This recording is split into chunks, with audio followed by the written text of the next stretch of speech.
6 mois après la réélection d'Alassane Ouattara pour un 4e mandat à la tête de l'État ivoirien, une sorte d'architecture de transition se met en place à la tête de l'État ivoirien. Le pouvoir semble se réorganiser autour d'Alassane Ouattara, certes, mais aussi de son frère cadet, Téné Birahima Ouattara, dit TBO, vice-premier ministre, avec chaque jour des pouvoirs un peu plus élargis. Et cette réorganisation ne va pas sans victimes collatérales dont l'influence recule inexorablement. Parmi ces victimes collatérales, un homme, Adama Bictogo, ancien ministre, ancien président de l'Assemblée nationale, évincé du perchoir et qui a peut-être entamé une traversée du désert qui ne dit pas son nom. Homme d'affaires multicasquette, Bictogo fait désormais l'objet de toutes les rumeurs et conjectures. En février dernier, par exemple, des fake news sur les réseaux sociaux affirmaient qu'il avait été enlevé à Abidjan par des hommes encagoulés. Et une de ces entreprises fait l'objet de la chronique judiciaire, SEDAI, entreprise partenaire de l'État ivoirien, spécialisée notamment dans l'octroi des passeports et des visas biométriques. SEDAI, qui a porté plainte contre d'anciens collaborateurs pour détournement de fonds, lesquels collaborateurs ont été condamnés à de lourdes peines en février dernier. SNEDAI avait porté plainte en 2023 pour détournement. Au total, plus de 1,6 milliard de francs CFA avaient été dérobés de la trésorerie de la société via des chèques vers des prestataires fictifs.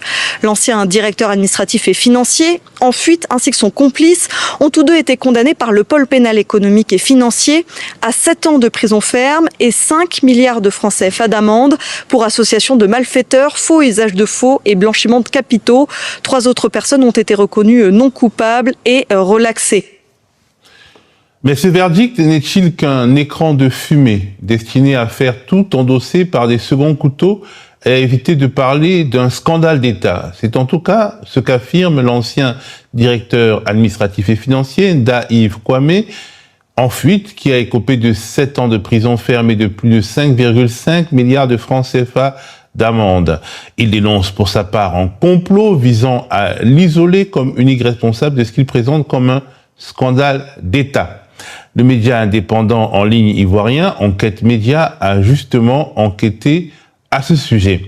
Et son fondateur, Taki Bouanzi, est avec moi sur le plateau de Décrypter l'Afrique pour aller en profondeur sur la question. Nous évoquerons également quelques sujets d'actualité, notamment la montée en puissance de Téné Birahima Ouattara dit photocopie.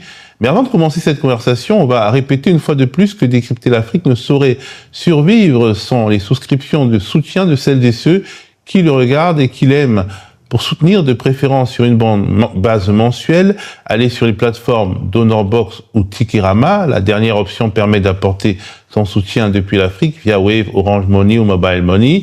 Les liens pour passer à l'action sont en description de la vidéo YouTube, ainsi que les infos nécessaires pour pouvoir soutenir le travail du média d'investigation ivoirien Enquête Média. Bonjour Taki. Bonjour Théo. Comment tu vas? Je vais bien. Et vous? Alors, le procès pour les détournements de fonds au sein de l'entreprise SNEDAI, donc qui s'occupe des passeports et des visas en Côte d'Ivoire, est-ce qu'il a tout dit? Est-ce qu'il nous a tout révélé? Avec le recul, quelques semaines de recul. Merci Théo. Avec ce que nous avons pu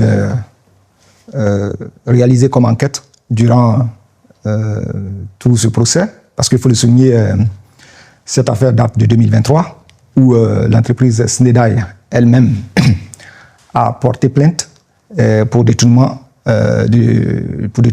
sur la somme de 1,6 milliard de francs CFA. Alors, au cours de nos investigations, on a dû remarquer que, en réalité, tout ce détournement, entre griffes dont on parle, n'est qu'un autodétournement, dans la mesure où toute cette somme, je vais dire, cette manne financière bénéficiait aux familles et proches d'Adama Bictogo. Mais comment on peut le savoir, ça? Alors, parce qu'en fait, il a été question d'entreprises, de prestataires fictifs. Est-ce que vous avez pu remonter l'identité de ces prestataires fictifs et les mettre en relation avec les proches du patron? En effet, il faut le dire, les entreprises fictives qui opèrent et au bénéfice de la famille Bitogo, nous avons au total pu répertorier 5 entreprises que je vais citer.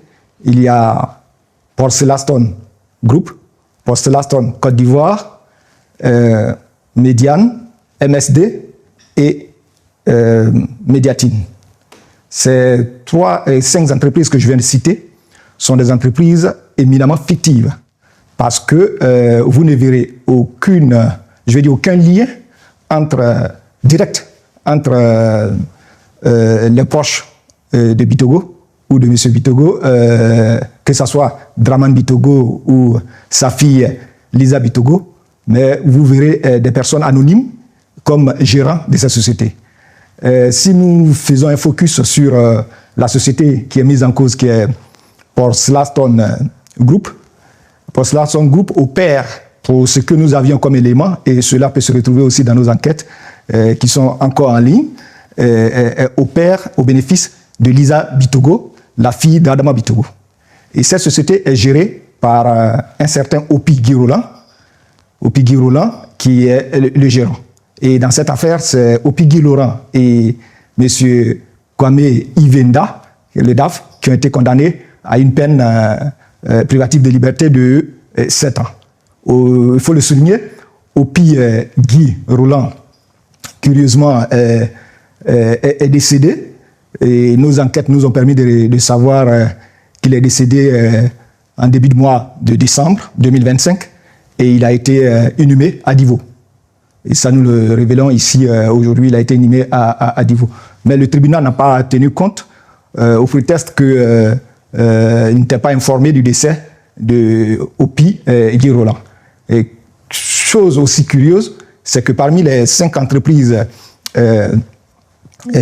fictives, je vais dire entre griffes, que je viens de citer, il y a l'entreprise MSD, dont le gérant est un certain Daniel Vimon, lui aussi décédé par, je sais pas, il y a là quand même quelque chose de curieux, une coïncidence. Ces 2 gérants de ces 2 boîtes qui opèrent pour le compte de Draman Bitogo et d'Elisa Bitogo, comment vous en êtes persuadé? A priori, il n'y a pas de lien de famille ou des liens connus entre ces personnes que vous citez dans votre enquête que vous citez là et ces membres de la famille Bitogo. Déjà, à un premier niveau, il y a au sein de ces entreprises, sinon de Snedai, un système de double confirmation. Donc, au niveau des décaissements. Donc, le DAF ne peut pas signer un décaissement sans que un des membres de la famille qui détient la signature ou une des signatures puisse signer. Donc, ce système de double confirmation permet de savoir que ces entreprises-là n'étaient pas aussi des entreprises qui sont sorties du néant. Voilà. Si on va un peu plus dans les détails, les éléments au cours de nos investigations, les éléments que nous disposons, mettent à nu cette thèse selon laquelle il n'y a pas de lien entre la famille Bitogo et ses entreprises. Nous disposons d'échanges, mails, nous disposons de courriels, nous disposons d'échanges téléphoniques, je vais dire, et même par message. Nous avons tous ces éléments à notre disposition. Donc il y a des SMS, des mails qui permettent de savoir que les patrons de ces entreprises, de ces prestataires fictifs, avaient une conversation avec des membres de la famille Bitogo. Aucune des décisions de ces gérants-là ne pouvait se prendre sans l'aval de ce que je viens de citer. Mais on peut dire qu'ils ont pu être trompés, abusés par le DAF, par exemple. Pas du tout. Pas du tout. Les éléments dont nous disposons nous permettent de dire qu'il n'y a pas eu de tromperie. C'est très bien ficelé. C'est un système qui a été mis sur pied pour distraire les fonds via ces entreprises-là. Mais donc, alors, d'une certaine manière, quand l'ancien DAF estime qu'il est victime d'un complot, qu'il sert en gros de fusible à une organisation qui, a priori, est plus tentaculaire que ce qui nous a été donné de voir lors du procès, il y a des raisons de le croire? Bien sûr. Il n'y a plus qu'une raison de croire à ce que M. Yves dit, parce que les éléments que nous détenons l'affirment aussi clairement qu'il n'y a pas de de décision qui puisse se prendre sans l'aval de ceux que je viens de citer. Curieusement, M. Dramane Bitogo n'a pas été inquiété, alors qu'il a été auditionné à plusieurs reprises, et nous disposons aussi de quelques éléments de ces auditions-là qui montrent un peu sa responsabilité qui est hautement engagée dans cette affaire. Alors, donc, parmi les personnes qui ont été condamnées à la prison ferme, il y en a un qui est en fuite et un qui est décédé. Donc, finalement, personne n'est allé en prison pour cette histoire de détournement au sein de SNEDAI. Personne, que ce soit au niveau de la famille Bitogo, qui sont les bénéficiaires et directs de tous ces actes, personne n'a été inquiété. Et M. Nda Yves, qui est le DAF, lui aussi est en fuite. Alors, on se demande comment il a pu être au parfum de tout ça et qu'il a pu sortir du pays avant que cela n'éclate. Il y a vraiment il y a lieu de se poser quand même une question. Et la personne qui est décédée, elle est décédée en prison ou elle avait fui aussi? Pas du tout. La personne... le prestataire. Opi Roland, il s'appelle Opi Roland, c'est son nom. Opi Guy Roland, il était le gérant de Porcelaston Group. Voilà. Porcelaston Group, cette entreprise était particulièrement conçue, taillée sur mesure pour les intérêts d'Elisa Bitogo. Et il est décédé à la suite d'un malaise. Il a été hospitalisé pendant un bon moment. Aujourd'hui, on peut le révéler parce qu'il n'est plus d'un autre.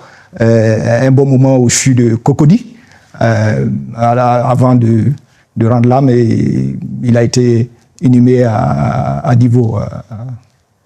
Mais en fait, donc il n'était pas en prison au moment où sa santé s'est dégradée. Non.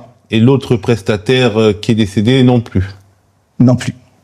Avant cette histoire de détournement, il y a eu un autre feuilleton, celui de la réelle destination de l'argent collecté par SNEDAI. C'est un gros guichet puisqu'il collecte tout l'argent des visas des personnes qui entrent en Côte d'Ivoire. Il collecte également l'argent des passeports des personnes qui veulent faire leur passeport à partir de la Côte d'Ivoire. Tout était parti d'une alerte de la Cour des comptes et on avait parlé de comptes séquestres au profit de l'État ivoirien qui n'étaient pas si hermétiques que cela. Et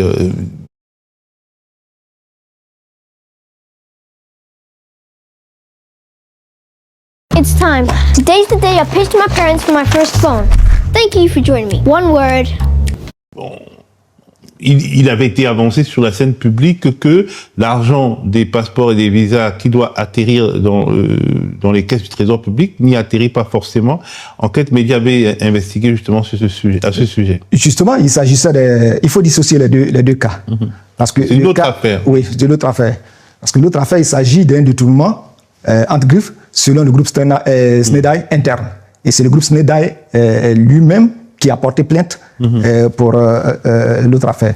Concernant les passeports, il est de notre République parce que c'était la quote-part de l'État que l'État ne percevait pas. À savoir sur les 40 000, je crois, si mes souvenirs sont bons, c'est à peu près 15 000 francs CFA. Et à multiplier par le nombre de passeports qui ont été délivrés, sinon confectionnés, durant toute cette période, c'est une manne financière qui n'a pas été versée dans la caisse de l'État. Et la Cour des comptes avait alerté. Et c'est justement, sachant que cette affaire allait éclabousser, en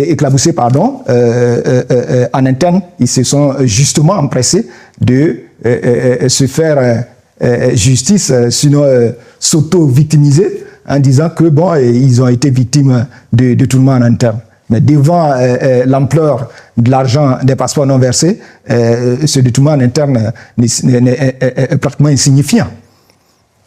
Mais justement, il y avait un compte séquestre a priori, donc ça veut dire que si l'argent qui devait aller dans le compte séquestre au profit du Trésor public est allé ailleurs, il y avait aussi des complicités à l'intérieur du Trésor public. Bien sûr, aujourd'hui, à ce niveau, on ne sait pas qui peut nous dire exactement ce qui s'est passé parce que ça se jette la responsabilité. Au niveau du ministère de l'économie et des finances, personne ne parle. Cette affaire est devenue une affaire d'État et ça piétine parce que jusqu'à aujourd'hui, on ne sait pas la responsabilité réelle de SNEDAI et du ministère de l'économie et des finances Parce qu'a priori, si on vous dit, chaque mois, on vous envoie la somme qui vous est due dans le cadre de la confection des transports et que vous ne voyez pas, vous, Trésor public, cet argent dans vos comptes, que ce soit en compte séquestre ou en compte simple, pendant des mois et des mois ou des années que vous ne dites rien, c'est qu'il y a une forme de complicité, on est d'accord. En effet, quand on sait qu'à un moment donné, M. Adama Bitogo a été l'un des financiers,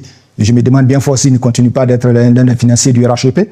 Alors cet argent pourrait certainement servir à des activités politiques. En tout cas, l'enjeu, si j'ai bien compris, c'est l'implication ou non de la famille Bictogo dans ce qui est décrit comme une entreprise familiale.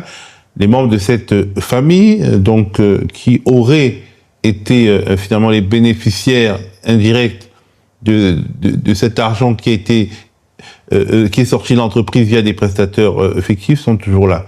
Et au-delà de qui a bouffé quoi, il faut savoir que c'est une entreprise qui est vraiment contrôlée par le clan. Alassane Bictogo est le président du conseil d'administration. Salif Bictogo, qui est une célébrité du football, est le président de Sénédaï Côte d'Ivoire. Lisa Sarr Bictogo, donc qui est la fille de son père, elle est la directrice générale adjointe, et Draman Bictogo, il est le responsable du pôle achat. Donc c'est a priori tout cela qui n'aurait pas vu les détournements dont on parle, alors qu'il y avait un système de double signature qui faisait que d'une manière ou d'une autre, un membre de la famille devait contresigner toutes les grosses sorties d'argent. Alors comment est-ce que toutes ces sorties-là ont pu se réaliser sans que la famille ne soit au courant? Alors nous sommes à la conclusion que la famille est éminemment impliquée dans cette affaire de détournement, et que c'est à cette famille, sinon au clan Bitogo, qu'a profité cet argent. Je viens tout à l'heure de citer les 5 entreprises fictives, et ça pourrait se vérifier au niveau des transactions qu'il y a eu avec ces entreprises, via la double signature, bien sûr, qui a été mise en place par eux-mêmes. Donc, moi, ce que je peux dire sur ce procès, c'est que c'est un procès expéditif, et que, vu les connexions politiques et aussi les connexions de M. Bitogo dans l'appareil judiciaire, je crois qu'on cherche à couper la tête d'un innocent. Donc les juges ont protégé sciemment une partie des coupables. C'est visible avec ce que nous voyons. Et comme je l'ai dit d'entrée de jeu, avec les éléments que nous détenons, les messages privés, WhatsApp, les conversations, je veux dire, les mails, les SMS que nous détenons attestent clairement que toutes ces entreprises-là travaillaient pour le compte du clan Bitogo. Alors, y compris le fondateur de Sénédaï. Alors, dans le fond, on s'interroge sur Adama Bictogo, l'origine de sa fortune. Est-ce que son groupe, Sénédaï et les autres entreprises de son groupe sont vraiment une caisse noire du RHDP? Et est-ce que c'est cela qui justifie son impunité? Nous avons interrogé à ce sujet Bernard Oudin, conseiller de l'ancien président Laurent Gbagbo, il y a quelques jours. On écoute ce qu'il nous avait dit. La date limite de paiement des impôts du 15 avril approche et votre remboursement maximal est à quelques pas avec TurboAx. Il a eu le pouvoir ivoirien et d'être encore existant, parce que Bictogo, ministre de l'intégration africaine, en visite à Bamako avec Ouattara, au moment où éclate un des scandales pour Boko Haram, avec des détournements de fonds faramineux, il est viré du gouvernement par Ouattara et il se retrouve après président de l'Assemblée nationale. Aujourd'hui, il a fait un certain nombre d'affaires. Au Sénégal, il est condamné à des milliards d'amendes pour avoir détourné des fonds dans la construction de l'université de Diamniadio. Au Sénégal, ça c'est acté. Et en Côte d'Ivoire, le fisc vient de fermer sa société de transport lagunaire. Et il est toujours là, assis au premier rang des réunions, etc. C'est hallucinant. Il est en titane, ce monsieur. Alors, la question que je brûle de te poser, qui est Adama Bictogo dans l'écosystème politique ivoirien et pourquoi survit-il jusqu'ici à tous les scandales? Alors, ça se voit, l'argent c'est le nerf de la guerre. Quand à un moment donné, c'est vous qui êtes le financier de toute la politique du RHDP, sinon peut-être à un moment donné du RDR, vous comprenez que vous avez un ancrage qui fait de sorte que vous ne pouvez pas sauter de la vie politique aussi facilement. Alors, ce que je voudrais dire sur cette affaire de Sénédaï, il faut éviter de politiser l'affaire. Il y a eu une gestion aussi opaque et je vais dire, il y a eu détournement. Il faut aller jusqu'au bout, il faut enquêter. Aujourd'hui, on a tendance à voir les communicants ou un certain nombre de personnes faire croire que c'est parce que M. Adama Bitogo a décidé, ou sinon a très vite fait savoir ses ambitions au plan politique, qu'aujourd'hui on essaie de le casser. Moi, je dis que... Mais les deux choses peuvent être vraies. Oui, je pense que c'est une interprétation qui a tendance à vouloir étouffer un fait réel qui est un détournement. Il s'agit, là par exemple, là où on parle des passeports, il s'agit de l'argent des Ivoiriens. Les Ivoiriens doivent chercher à comprendre, doivent savoir, ils ont le droit de savoir ce qui s'est passé réellement avec cet argent. Mais ils avaient déjà le droit de le savoir au moment où l'étoile d'Adama Bictogo brillait au firmament. S'il y a eu de nombreuses années d'impunité, c'est bien pour une raison. Bien sûr, mais nous, en tant que... aujourd'hui, cette impunité semble être un peu remise en question. En tout cas, la parole RHDP tend à se libérer sur Adama Bictogo, c'est peut-être parce que il a moins de protection aujourd'hui. Protection ? Je pense qu'il bénéficie de la protection, encore de la protection de ceux qui sont à la tête du pays, parce que si M. Adama Bictogo ne bénéficiait pas de protection, il n'aurait pas fait même 24 heures libres. Avec tout ce qu'on a, avec tout ce qu'on voit, et tous ces détournements, tous ces scandales qui se sont succédés. Donc, mais il a été quand même rétrogradé politiquement avec son départ du perchoir. Donc en fait, il est un peu puni, mais pas au point d'être menacé. Mais je ne pense pas que le fait qu'il soit président de l'Assemblée nationale, ça soit un cadeau qu'on lui avait donné. Voilà, c'est son ascension politique qui a fait de sorte qu'il a été là. Et là, c'est des décisions internes au niveau du RHDP. S'ils ont décidé à ce que quelqu'un d'autre soit à la tête du perchoir, je pense que ça, c'est juste à leur niveau, c'est en interne. Mais nous, en tant que journalistes d'investigation, le travail que nous avons eu à faire, c'est de révéler ce scandale-là, qui est aujourd'hui peut être qualifié comme un scandale d'État ou du siècle. En fait, on a évoqué le procès sur les détournements de fonds au sein de STEDAI, qui, de ton point de vue, a été bien formaté pour ne pas trop mettre en péril le clan Bictogo et Adama Bictogo lui-même. Mm-hmm. Est-ce que demain, on peut considérer que les choses allant comme elles vont, il sera lâché? Est-ce que c'est une hypothèse qu'il soit lâché par le pouvoir en 2026, 2027 ou un peu après? Vu que son étoile pâlit objectivement. À ce niveau, je crois que je n'ai vraiment pas, je vais vraiment pas faire de divination. Voilà, des divinations, mais pour le moment, sa chute est réelle. Voilà, ne pas être au perchoir, ne plus être président de l'Assemblée nationale, et même au niveau du RHDP, ne pas être à un certain niveau de décision. Bon, et ça, dans la vie politique de tout homme, dans la vie de tout homme politique, c'est des moments, hein, il y a des moments de disette.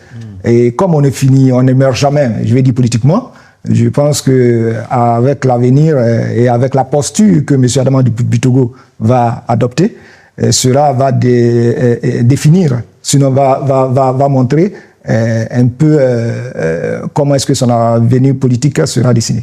Est-ce qu'il a le moyen de faire chanter des gens haut placés? Parce que avant ces scandales de cette dernière ère, il y avait eu d'abord le scandale de Sosimex, c'est-à-dire le cacao ivoirien qui était trafiqué et détourné pendant la rébellion vers le Burkina Faso et le Togo.